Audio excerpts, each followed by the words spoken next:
legal basis for refusing to answer the question whether or not the president has contacted you to urge any action in any pending investigation? What would be your legal basis for refusing to answer that question? Congressman, this is not a partisan issue.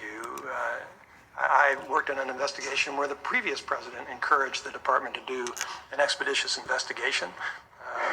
And so, the question for me is, are we or are we not appropriately making an independent determination, regardless of who comments on it?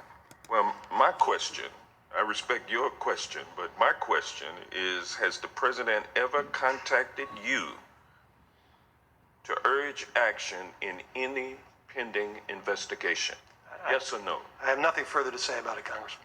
So you're going to refuse to answer a question from a member of Congress seeking to do oversight? Now, I've told you, Congressman, that I have not received any improper orders, and I'm simply not going to talk about communications. I think in every administration, senior law enforcement officers have to be able to communicate with the president and his officials about appropriate matters within their responsibility and not comment on it. So you shouldn't draw any inference. It's simply not appropriate for me to talk about communications I may have with the administration. So it would I would tell you if something happened that was wrong, if somebody ordered me to do something that was improper, but that has not happened. Well, it would be improper for the president to ever contact you about initiating an investigation of someone, would it not? We've discussed this previously, Congressman. Presidents have commented publicly, and No. My question is, it would be improper for a president to contact you about initiating a investigation of someone. It would be improper, wouldn't it? It would be improper for the president to order me to conduct an investigation that wasn't justified. It would be improper for the president to ask you to initiate an investigation, would it not? If it were for improper reasons, yes. And so is it your testimony today that the president has not asked you to investigate someone specifically? Congressman, I understand what you're getting at, but as I said, I was in the last administration, and the president of the last administration commented on matters, and there's nothing wrong about that. You're being very artful in No, I'm not. Jumping around and evading answering my question, and so you're not going to answer it. And I'm not evading. That's unfortunate. Are you afraid of President Trump firing you? No, I'm not, Congressman. With that, I will yield back. The chair recognizes the gentleman from Texas, Mr. Gohmert, for 5 minutes. Thank you, Mr. Chairman. Thanks for being here, Mr. Rosenstein. Thank you. Did you ever tell Special Counsel Robert Mueller that, in essence, everything you do must not only be just and fair, but must also appear beyond reproach? Anything like that? In essence, yes. Yes. Well, since Attorney General Sessions recused himself, you are effectively the boss of the special counsel and staff, correct? It is correct that I am effectively the boss. Okay. Well, we all know that FBI Director James Comey was fired. We know of your letter. We know of your public statements. But here's a question. To your knowledge, who first proposed the idea of firing James Comey as FBI Director? Congressman, I'm not going to comment on that. The president has explained that he made the decision, and I'm not going to comment beyond that. At the time you wrote the letter suggesting a firing, did you believe what you put in that letter? Yes, I did. All right. If an FBI employee goes into a meeting as part of his job, in furtherance of his job, someone in the government, and he comes out and he makes a memo memorializing the meeting, perhaps in the future, past memory refreshed, is that memo DOJ property? Generally, Congressman, I would think that it would be. It might depend on what's in the memo, what the subject matter is, but generally the answer would be yes. Well, in the FBI employment agreement, there's a statement that says that, and this is the person agreeing to work for the FBI, all information acquired by me in connection with my official duties with the FBI and all official material to which I have access remain the property of the United States of America. I will not reveal by any means any information or material from or related to FBI files or any other information acquired by virtue of my official employment. If you make a memo of things that were discussed in as part of your job, then it would be a violation of that agreement to send that to someone to leak to the press. Isn't that right? It well may be. All right. In the question I'm about to ask, I'm not asking what you may have told Attorney General Jeff Sessions. I don't want to know any words used or ideas conveyed, nor sources referenced. In fact, I'm asking a question that could not possibly have any other answer other than one of two words. That would be yes or no.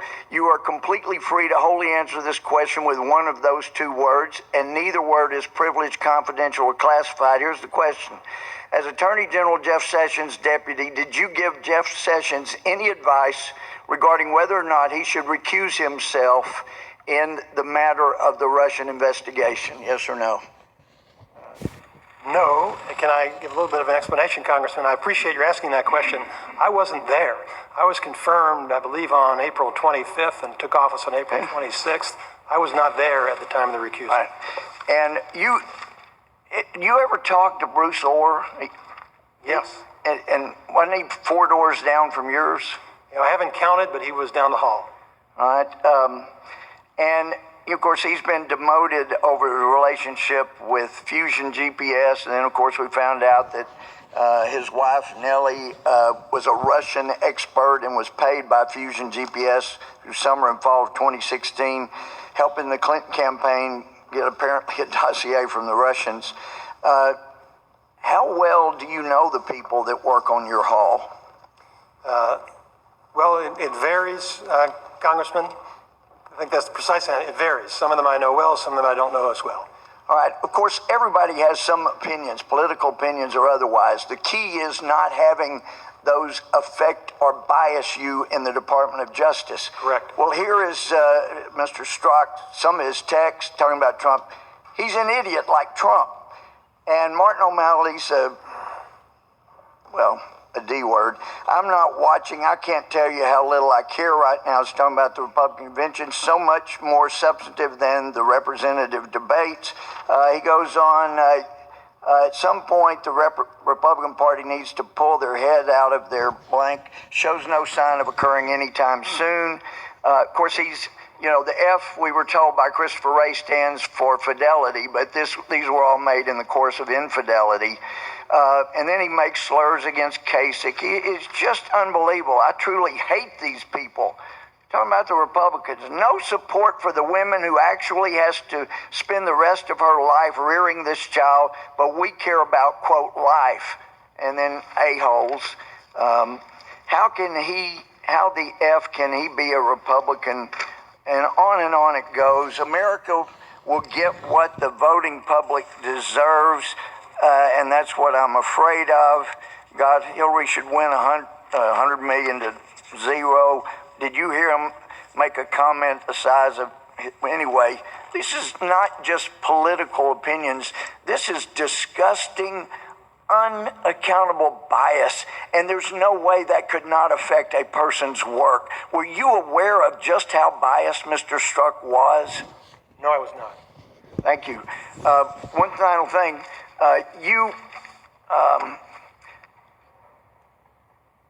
I'm asking you a question. The answer is not classified nor privileged. Based on information belief, to the best of your knowledge, has the FBI ever used work product or report, any part of which was paid for by a political campaign, political party, political candidate, or prepared on a candidate's behalf? Congressman, the issue that you're...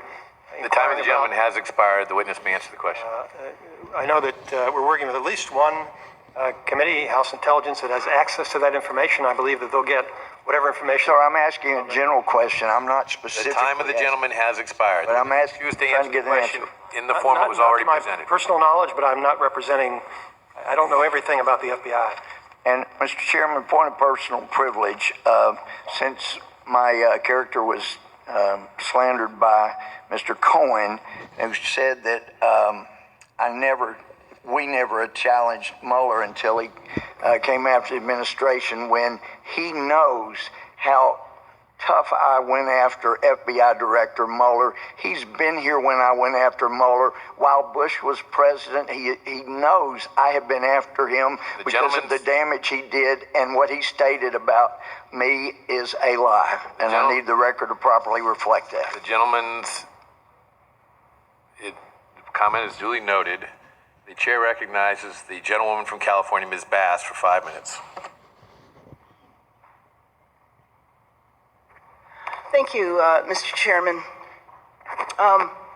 According to an August 17th FBI intelligence assessment titled Black Identity Extremists Likely Motivated to Target Law Enforcement Officers, quote, it is very likely that black identity extremist perceptions of police brutality against African Americans spurred an increase in retaliatory violence. So I've tried to get to the bottom of where this report came from, who did it, what its status is. I've asked Attorney General Sessions, I've asked Director Wray, and so now I want to ask you. Did you order the FBI to conduct this assessment? Sorry, what was the date? August 2017, August of this year. No, I did not. Do you know who authored the report? Are you familiar with the report? Not familiar with the report. I'm familiar with the general issue. And so maybe you could talk a little bit about the general issue, Yes. in particular, when the FBI began tracking black identity extremism? I think it's important for me to explain, Congresswoman, that the FBI does not make a determination with regard to domestic groups to investigate them based upon their First Amendment views or their affiliation. It bases its decisions on evidence of a propensity to violence. So with regard to members of any ideology, domestically, the FBI would only be investigating if there were some indication. Do you believe that there's a political movement in the country called black identity extremism? I don't believe the FBI intends that to encompass a particular political movement. What they do is they try to categorize different threats that they identify. So you said investigate, but before you do an investigation, there's surveillance, correct? Generally, no, there may need to be a determination first that there was a basis for an investigation, typically before any surveillance. So how does that determination take place, and where has it taken place? If you want details, I need to get back to you, but the FBI does have very strict guidelines. As you know, several decades ago, there was quite a bit of controversy about this issue, and the FBI has very detailed guidelines for when they initiate investigations, and I'm not aware of any departure from those guidelines. So one thing that, and I am aware of the FBI's history from many years ago, COINTELPRO, and many people are looking at this document, Black Identity Extremism, as COINTELPRO too. One of the concerns that has been raised and that I raised with Attorney General Sessions and Director Wray is that this document, for whatever reason, was mass distributed to law enforcement offices around the country. Are you aware of that? No, I'm not. So when we talked to Director Wray, it wasn't clear how this term was even developed. In other words, what evidence was it based on to even come up with a term like that, and then to write a document about it, and then to distribute it to law enforcement around the country? I don't know the answer to that, Congresswoman, but if it's of any reassurance, I've been in this job for 8 months. I haven't seen any indication that the FBI is approaching this in a biased way. They're conducting investigations where they believe the person who is the subject represents a potential threat, not simply because they believe in an ideology or associate with an ideology, but because they represent a particular threat. And I believe that the FBI guidelines are designed specifically to ensure that there are no abuses. So what I am hearing from activists around the country, in particular activists who were protesting law enforcement, police brutality or deaths at the hands of law enforcement, is that they're being visited by the FBI, that the FBI is leaving, business cards. And then what the concern about that is that if they do engage in a conversation with an FBI agent and perhaps make a mistake or maybe say something that isn't true, then they're vulnerable to be prosecuted for lying to a law enforcement officer. So the activists that have received visits by the FBI have never been involved in violence at all. Are you aware of that happening in any of your offices around the country? No. Let me just express another concern about this. When a document that doesn't seem to have any scientific basis that develops a category called black identity extremism that nobody can say whether or not it really exists. When you send a document like that to law enforcement around the country, in some places, I will worry that they will take that to say that anytime there is a officer-involved shooting and then there is a protest, that the people that protest might be black identity extremists. Congresswoman, to the best of my knowledge, the FBI is not investigating people who are peacefully protesting. As I said, I haven't read that document. I'll review it, and I'll see what it says. But I would appreciate it if you would. And if there is no basis for this term, that then the FBI take the step to retract the document and send a message to law enforcement around the country that no such category exists. I yield back my time. The chair recognizes the gentleman from Ohio, Mr. Jordan, for 5 minutes. Did the FBI pay Christopher Steele, and was the dossier the basis for securing warrants at the FISA court to spy on Americans associated with the Trump campaign? Really, when you sum it all up, it boils down to those fundamental questions. Did you pay the guy who wrote it? And did you use what he wrote, disproven, discredited dossier paid for by the Clinton campaign? Did you use it to go get warrants to spy on Americans? That's what it comes down to. And you're the guy who can answer those questions. And yesterday I was convinced that the answer to those questions was probably yes. But today I'm even more convinced the answer is yes, based on the text messages we got to read early this morning. Mr. Rosenstein, you know Peter Strzok? You familiar with that name? Yes, I'm familiar with the name. And former deputy head of counterintelligence at the FBI? Peter Strzok, that one? I don't know his precise title, but yes, he had a significant role in... Peter Strzok ran the Clinton campaign, interviewed Mills, Aberdeen, Clinton, changed the exoneration letter from gross negligence to extreme carelessness. Peter Strzok, who ran the Russian investigation, interviewed Mike Flynn. Peter Strzok selected by Mr. Mueller to be on his team. That Peter Strzok, we learned, had all these text messages. We got to read some of them early this morning. Now, as my colleagues have pointed out, some of them are, they're show he didn't like Trump. He and Miss Page are exchanging text messages back and forth, show they don't like the president. But that's nothing new. Everyone on Mueller's team, no one on Mueller's team likes Trump. We already knew that.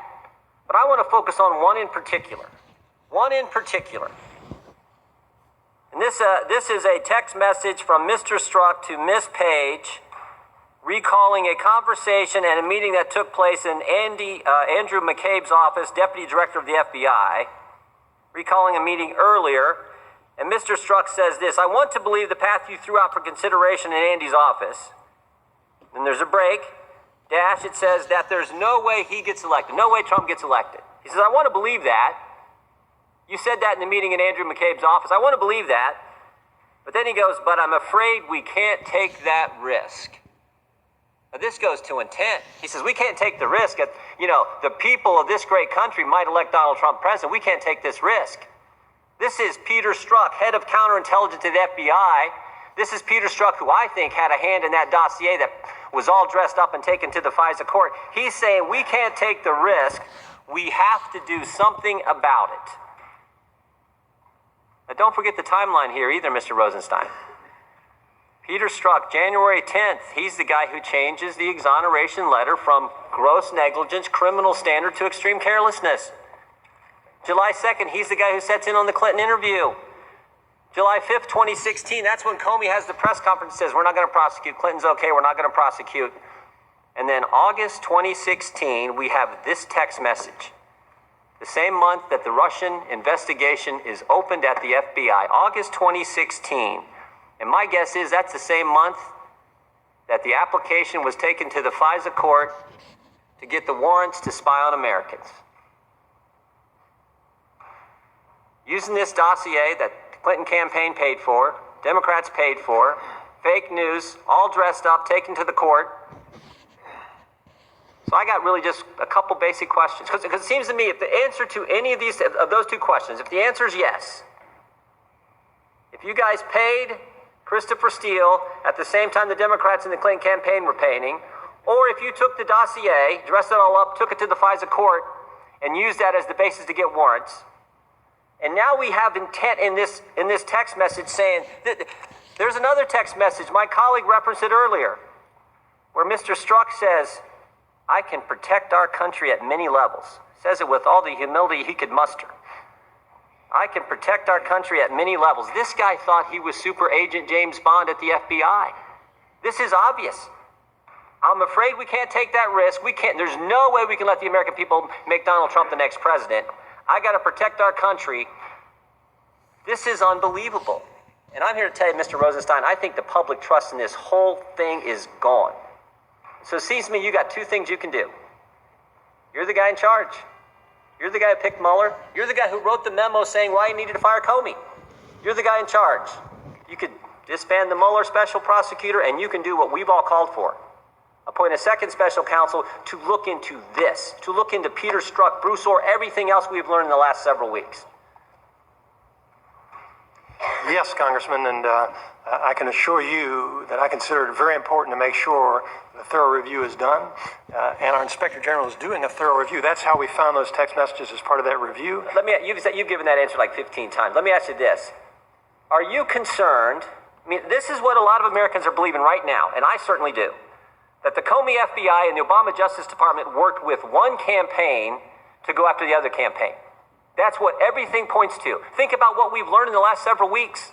We first learned they paid for the dossier. Then we learned about Peter Strzok. And last week we learned about Bruce Orr and his wife, Nellie. I mean, this is unbelievable. So what's it going to take to get a second special counsel to answer these questions and find out, was Peter Strzok really up to what I think he was? I think it's important to understand, Congressman, we have an Inspector General who has 500 employees and a $100 million budget. And this is what he does. He investigates allegations of misconduct involving department employees. That review that he is conducting is what turned up those text messages. It will also involve interviews of those persons and of other witnesses. And we're looking forward to his report, and we've met with Mr. Horowitz, and we're anxiously awaiting that report. But that doesn't dismiss the fact that the country thinks we need a second special counsel. 20 members of this committee, the Judiciary Committee with primary jurisdiction over the Justice Department, thinks we need a second special counsel. All kinds of senators think we need a special counsel. What fact pattern do you have to have? What kind of text message do you have to see before you say it's time for a second special counsel? I want to assure you, Congressman, as I think the Attorney General explained, we take very seriously the concerns of 20 members of this committee or one member of this committee, but we have a responsibility to make an independent determination, and we will. Thank the chair. The chair recognizes the gentleman from New York, Mr. Jeffries, for 5 minutes. Thank you, Mr. Chairman. Mr. Rosenstein, there are approximately 14,000 special agents within the FBI. Is that correct? 37,000 total employees. And is it fair to say that a majority of those FBI special agents are registered Republicans? I haven't asked them, and I wouldn't want to speculate. Fair to say that a majority of the 14,000 FBI special agents have conservative-leaning political views, like much of the law enforcement community throughout the entire nation? I'm certain that many of them do. I haven't counted. Now, the Department of Justice apparently last evening invited a group of reporters to its offices to view the private text messages that were sent during the election by Peter Strzok and Lisa Page. Is that correct? I believe that's correct. Now, who exactly authorized the Department of Justice in advance of a congressional hearing to invite reporters to come view private text message communications between two Department of Justice employees who are the subject of a pending investigation? Did you give that order, sir? I think it's a very important question you asked, Congressman, because that was one of my concerns about this issue is what is the status of these messages, and is it appropriate to release them? And the determination was made that it is. So we gave notice to their attorneys. We notified the committee. And our goal, Congressman, is to make sure that it's clear to you and the American people we are not concealing anything that's embarrassing to the FBI. So is it extraordinary that you would invite reporters for a private viewing in advance of a congressional hearing? Only if the information is appropriate for public release. If it's not appropriate for public release, it is never appropriate to disclose it to reporters. Okay, now Shannon Bream is a Fox News Supreme Court reporter. She tweeted last evening at 9:29 that Fox News producer Jake Gibson has approximately 10,000 text messages between Peter Strzok and Lisa Page. Now, it's my understanding that only about 350 or so were released to this committee. Is that correct? There are others that are being reviewed, and we've assured the committee chairs that we're going to produce them as soon as we have them available. There's some redactions that need to be made. So how is it possible that Fox News apparently has 10,000 text messages? I wouldn't assume that's true just because it was in the news, Congressman. I'm not aware of that. Okay, but this is a Fox News reporter who's indicating that. I'm sure we're going to get to the bottom of it. Hopefully the chairman in a bipartisan way would be interested in what is clearly would be a violation of law and Department of Justice proceedings. If there were any evidence that we disclosed information to a reporter that wasn't appropriate for public release or wasn't disclosed to the Congress, I would agree with you. I'm not aware of that. Okay, now Department of Justice investigations should be free of political interference, true? Absolutely. Can we put up a tweet from Donald Trump on November 3rd at 3:57 a.m. in the morning? God knows what he was doing at that time other than tweeting. It says, everybody, can we put that tweet up? Mr. Chairman, may I ask the unanimous consent that the clock stop while we're trying to... What was the gentleman's request? Yeah, the committee had been given notice of a tweet that I wanted displayed on the screen last evening, and I've been asking for that to be put up. And there's some technical difficulty in doing that? Yes. All right, yeah, we'll suspend.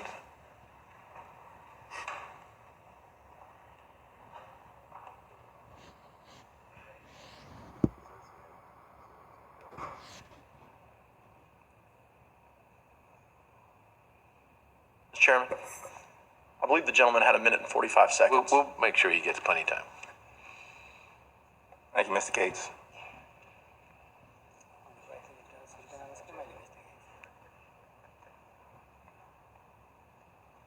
Well, in the interest of time, Mr. Chairman, I'll just read what was written by the president. He said, everybody is asking why the Justice Department and FBI isn't looking into all of the dishonesty going on with crooked Hillary and the Dems. Let me ask you a question. Is it ever appropriate for a president, any president of the United States, to encourage the Department of Justice to launch criminal investigations against his or her perceived political enemies? I'm not going to comment on that, Congressman. As I've explained previously, the President has put a team of experienced folks in charge of the Department of Justice, and we are not going to be influenced by anything other than the facts and the law. Was that an appropriate tweet for the President of the United States to send? It's not my role to opine on that. Did the President's repeated attempts to encourage criminal prosecutions against perceived political enemies concern you, sir? Congressman, as I said, we understand our responsibility, and we're going to continue to conduct our responsibility in accordance with the facts and the law. And I am grateful that the President has put an experienced team in charge of the Justice Department who understand what to do. Okay, thanks. On June 20th, the New York Times published a wide-ranging interview with Donald Trump. In it, the President criticized you for being from Baltimore, saying there are very few Republicans in Baltimore, if any. So he's from Baltimore. It's true. Mr. Rosenstein, are you unable to be fair and impartial because you're from Baltimore? Well, I'm actually not from Baltimore. I did work in Baltimore for 12 years. It's true that there are not a lot of Republicans in Baltimore. Okay, Donald Trump's statement had no basis in reality, correct? Well, as I said, that part of it was true. Okay, Preet Bharara is the former U.S. Attorney for the Southern District of New York, true? Yes. And he was fired by Donald Trump in March, is that correct? Along with almost all sitting U.S. attorneys. And the U.S. Attorney's Office for the Southern District of New York has prosecutorial jurisdiction over Trump Tower in Manhattan, correct? Has jurisdiction over everything in its jurisdiction. Okay, in presidential interviews of U.S. attorney candidates, as has been reported to be the case for Preet Bharara's replacement, that would be a departure from traditional presidential protocol, correct? For the President personally to conduct the interview? That's correct. I'm not aware of all the prior practices. I don't think it was done in the last two administrations that I'm familiar with. Okay, and you were appointed by President Bush and then continued in that position as U.S. Attorney for Maryland by Barack Obama. That's correct. That's correct. As a matter of law, I was appointed and never removed. Correct? Okay, were you ever asked by President Bush for a loyalty pledge? No. Were you ever asked by President Barack Obama to take a loyalty pledge? No. Is it ever appropriate for the President of the United States to demand that Department of Justice official or FBI director take a loyalty pledge? I don't have any opinion about that, Congressman, nobody's asked me to take a loyalty pledge other than the oath of office. Thanks. I yield back. The chair recognizes the gentleman from Texas, Mr. Poe, for 5 minutes. Thank you, Chairman. Thank you for being here. Just so it's clear, I'm one of the numerous members of the Judiciary Committee that have asked for a second special prosecutor based on what Mr. Jordan earlier said.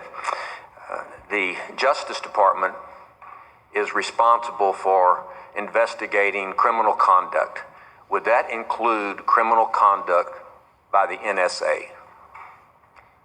Yes. Okay. We all learned under the prison that was happening years ago by the NSA that the NSA was doing, in my opinion, unconstitutional surveillance on Americans and their emails by tracking it and hacking in to see those emails. It came to light under Snowden, after Snowden, who I care nothing for, brought that to America's attention. The NSA said, we're not going to do that anymore, which I think is appropriate because I thought it was unconstitutional. And we've heard reports through the media that there has been unmasking of information. What I mean by that is classified information is seized on somebody, and someone else, an American, that their name is caught up in the communication, and if someone leaks who that was, unmask that individual, my understanding is if it's classified information, whoever does that unmasking has committed a felony. Is that correct? The only distinction I would make, Congressman, is the unmasking typically is something done in the course of the intelligence analysis. The leaking would be a violation. That's what I'm talking about, the leaking of that information. And as of today, has anybody been indicted under PRISM? Has anybody been indicted under leaking information on unmasking up until today? Has the Justice Department indicted anybody under those two scenarios and events? We have indicted, prosecuted people for leaking. I'm not certain whether, I don't believe any of them related to unmasking. So no one's been indicted, to your knowledge. Which I want to bring up now the Foreign Intelligence Surveillance Act that has been discussed by this committee numerous times.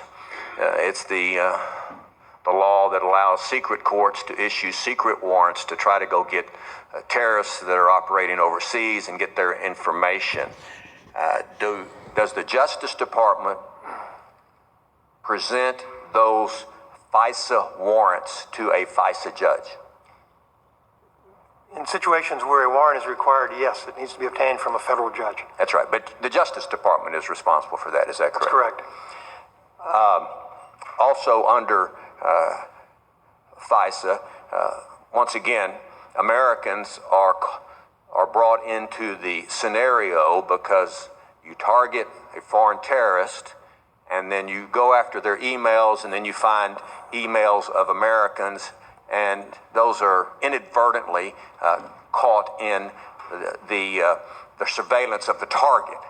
According to the Washington Post recently, 90% of those inadvertent emails are on Americans.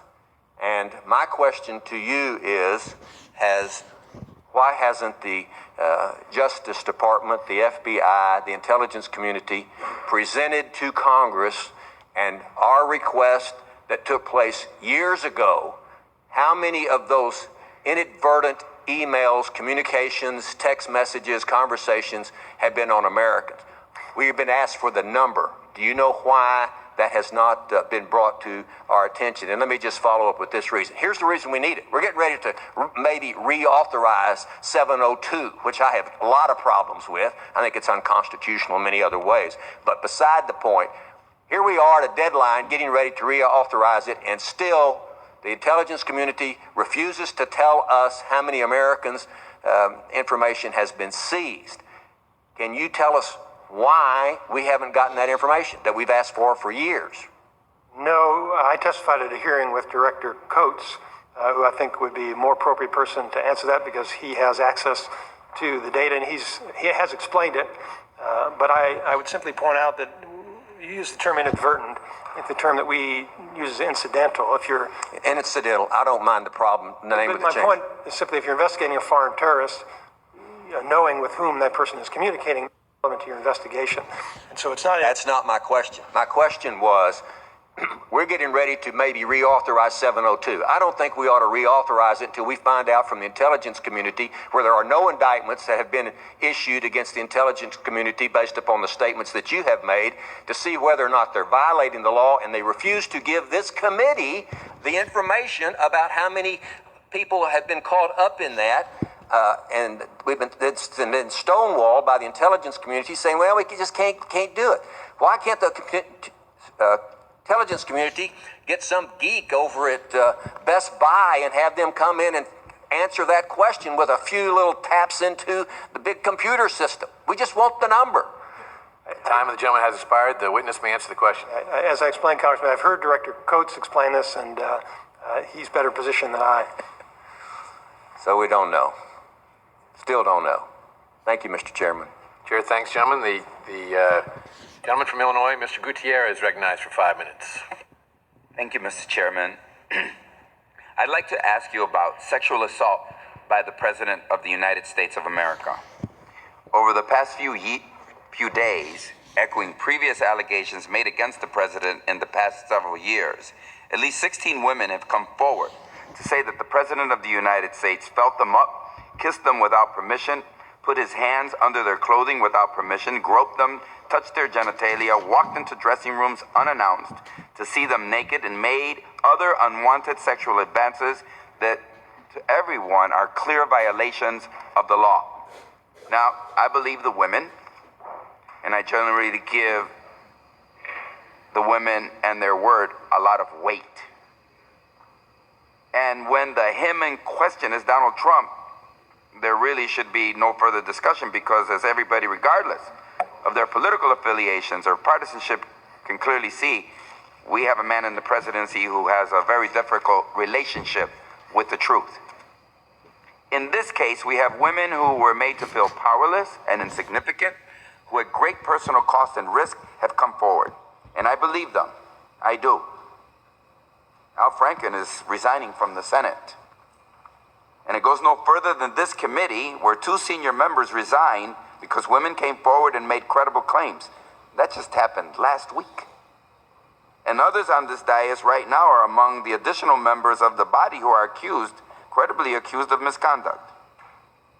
Right now, with the number 2 person in the Justice Department before a committee and sworn to tell the truth, I think it's important to get your opinion on whether there are grounds for a criminal investigation or an ethics investigation against the President of the United States of America. For example, Rachel Crooks is one of the 16 women that we know of who have come forward. She said that President Trump, before he was president, quote, kissed me directly on the mouth. It was so inappropriate, he thought I was so insignificant that he could do that, end quote. Jill Harth, another one of the 16 women, said, quote, he groped me, he absolutely groped me, and his hand there touching my private parts, end quote. Now, these are just 2 examples of unwelcome sexual advances. I think, were he on the subway or in a restaurant, would not either or both of these incidents be enough to get him arrested? In your experience as the number 2 most important law enforcement officer in the United States? But before you answer that, how about these cases?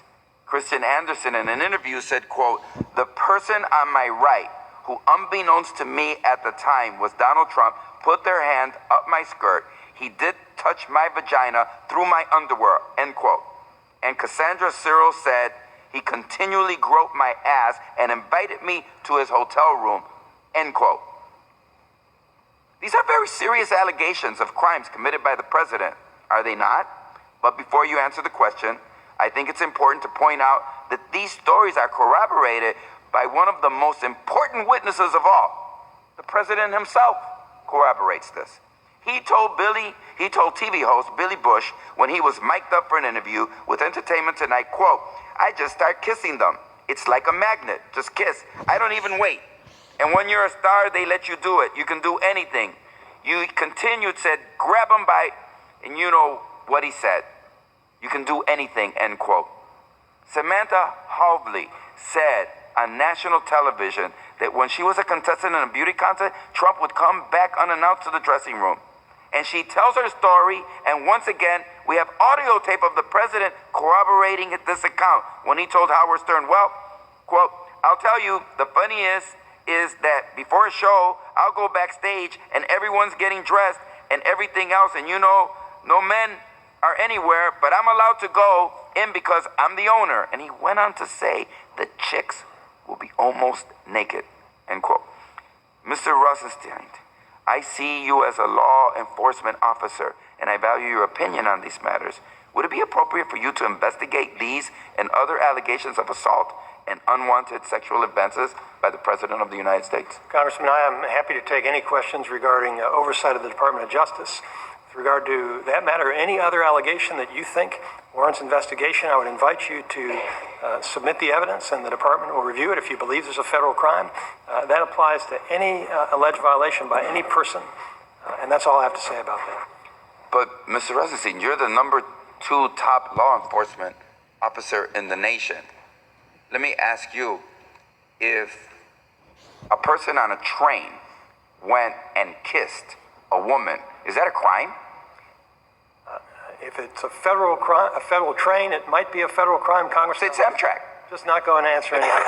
Say it's Amtrak. It wouldn't be appropriate for me to answer any. Wouldn't be appropriate? You think that it's okay, as a number 2 law enforcement officer, you don't think it's a crime for a woman to be on a train, to be in a restaurant sitting, and a stranger, unwanted stranger, would come up to her and grope her and kiss her, that's not a crime? So if you ask me, The time of the gentleman has expired. The witness may answer the question. I would have to know the facts, and I'd have to evaluate the law. I've never prosecuted a case like that in federal court, Congressman.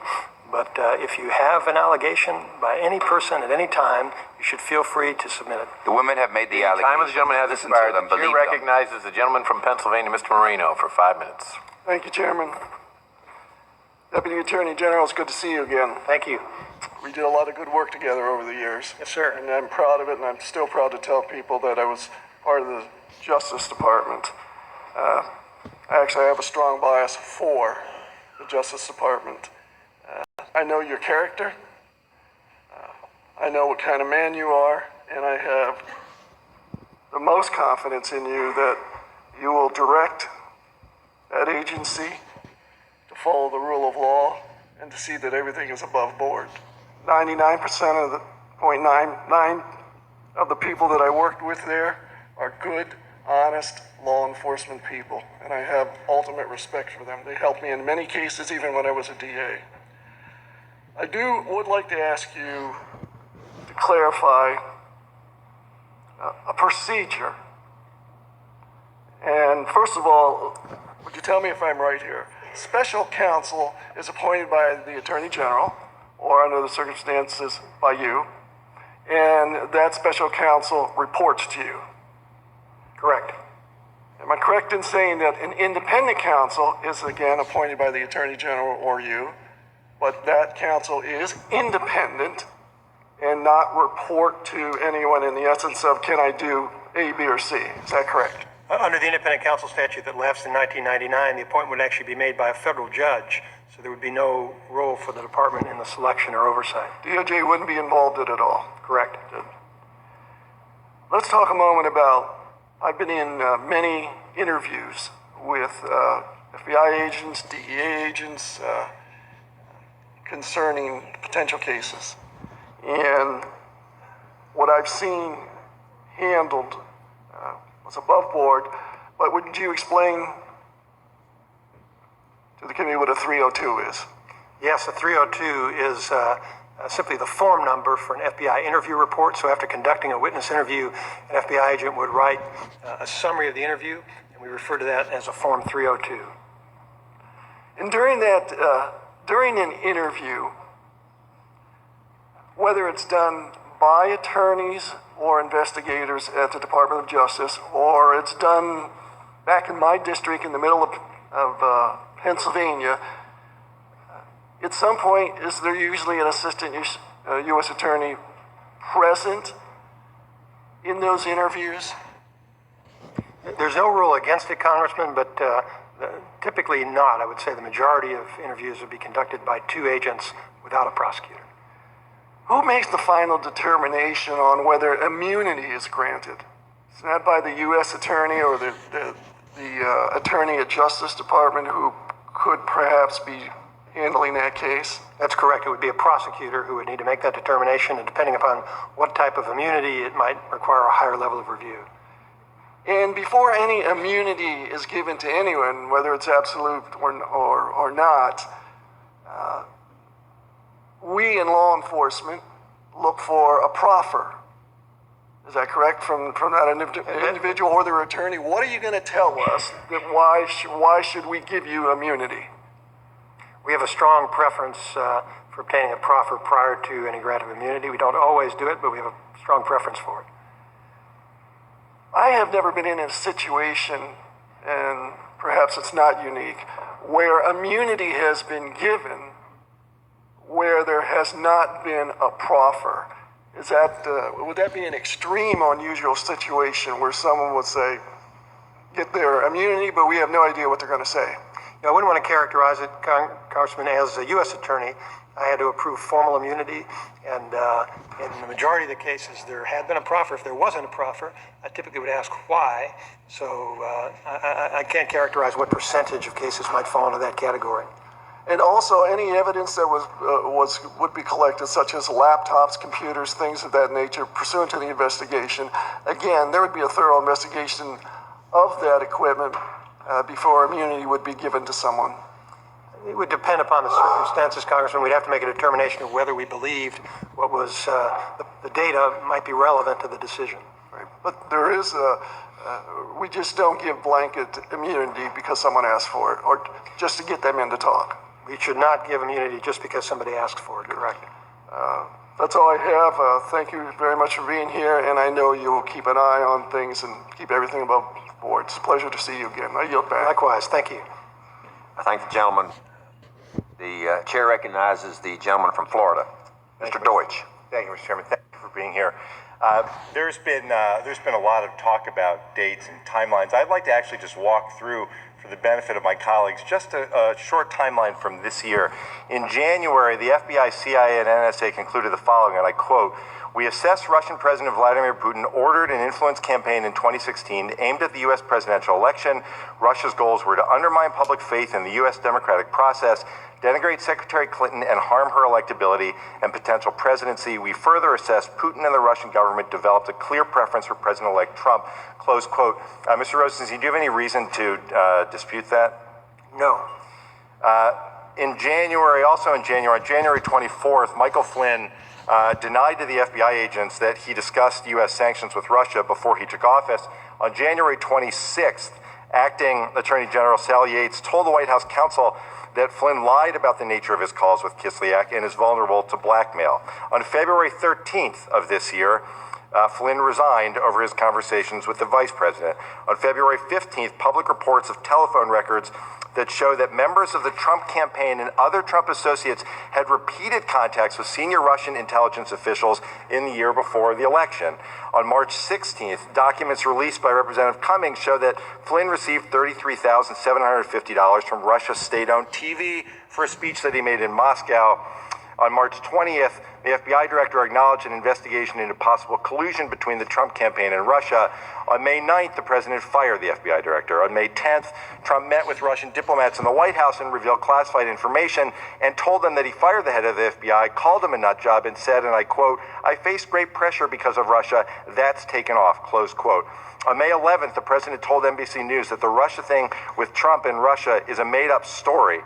On June 7th, we learned President Trump urged Comey to drop the Flynn investigation. On July 8th, we learned of an undisclosed Trump Tower meeting between Donald Trump Jr., Jared Kushner, Paul Manafort, and a Russian lawyer. The next day, 5 sources stated that Donald Trump Jr. agreed to the meeting on the premise that damaging information on Hillary Clinton would be provided. And 5 days after that, a veteran of the Russian military, we learned, also attempted that Trump Tower meeting with Donald Trump Jr., Paul Manafort, and Jared Kushner. On October the 5th, George Papadopoulos, one of 5 people the president identified as a policy advisor, pleaded guilty to one count of making a false statement to the FBI on January 27th about the timing, extent, and nature of relationships and interactions with certain foreign nationals. In the statement of offense, we learned that he reached out regarding his connections that he could help arrange a meeting between Trump and Putin. On October 27th, former Trump campaign chairman Paul Manafort and campaign advisor Rick Gates were indicted on multiple counts, including conspiracy against the United States.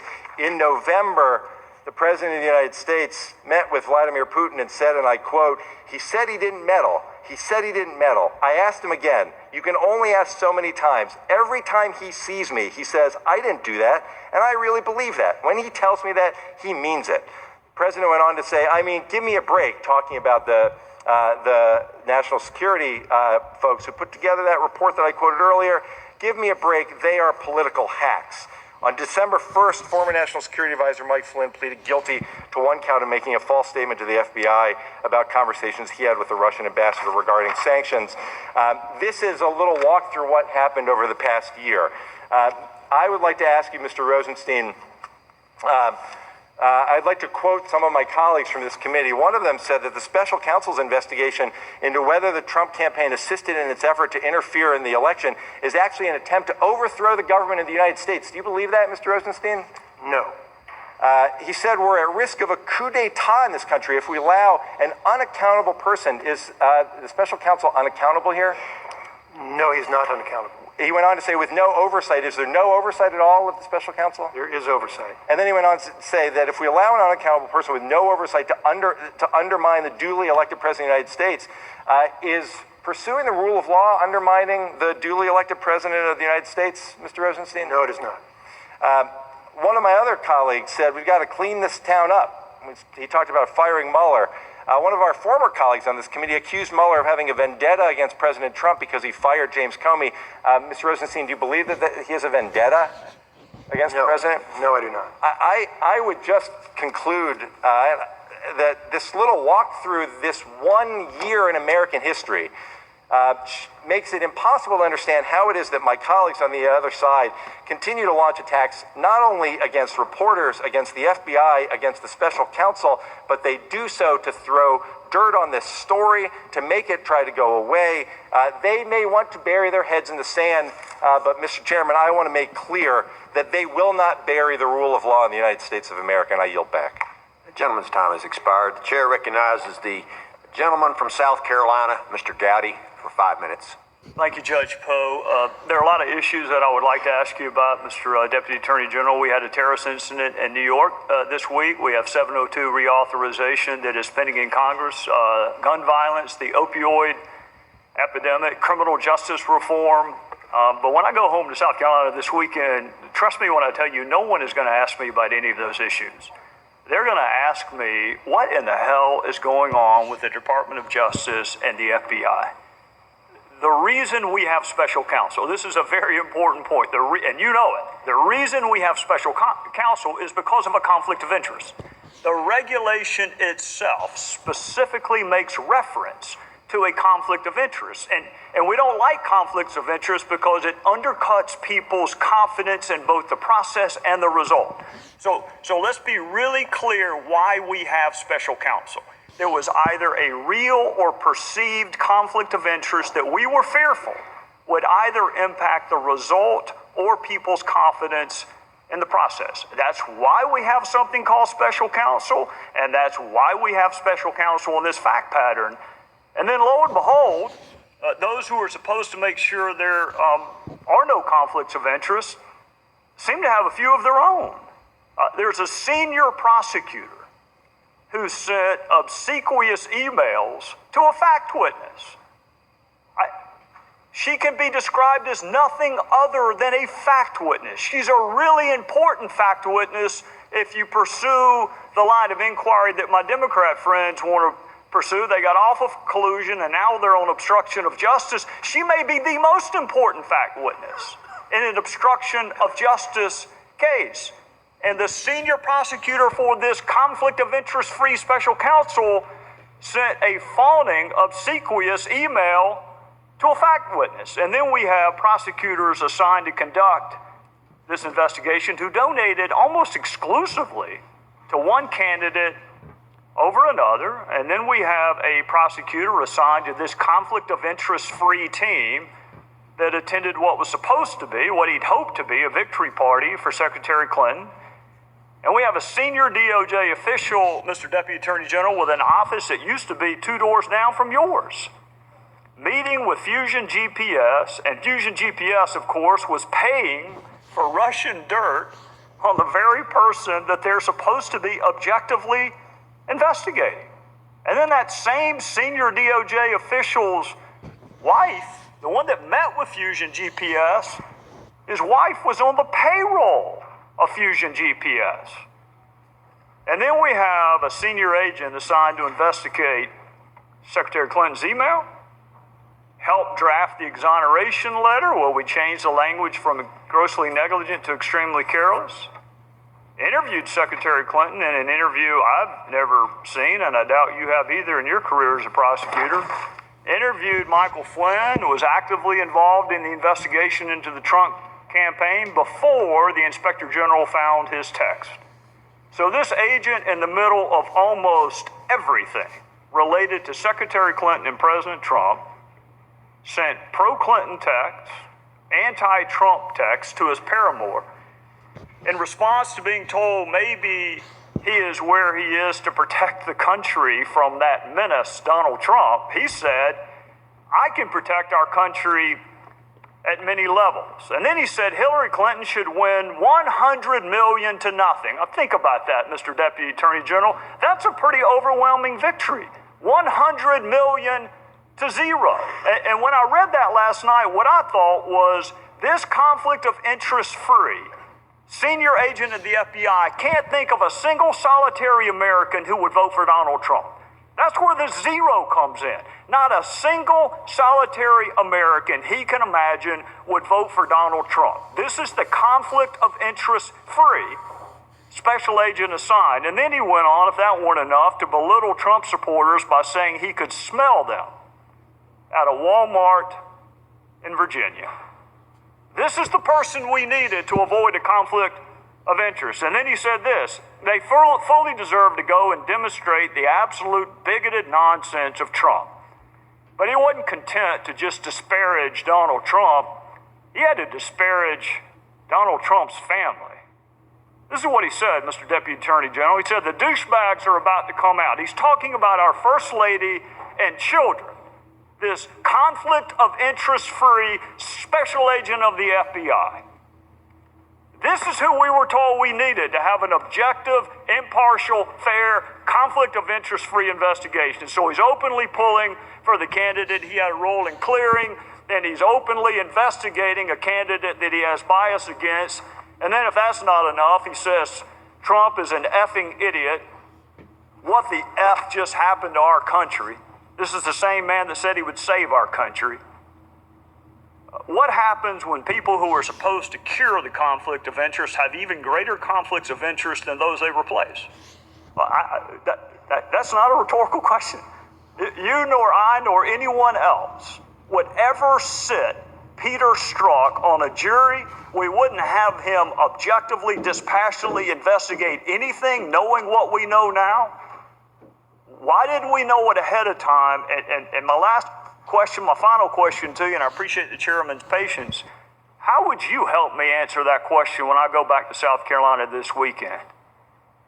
Congressman, first of all, with regard to the special counsel, Mr. Strzok was already working on the investigation when the special counsel was appointed. The appointment that I made was of Robert Mueller. So what I'd recommend that you tell your constituents is that Robert Mueller and Rod Rosenstein and Chris Wray are accountable, and that we will ensure that no bias is reflected in any of the actions taken by the special counsel or in any matter within the jurisdiction of the Department of Justice.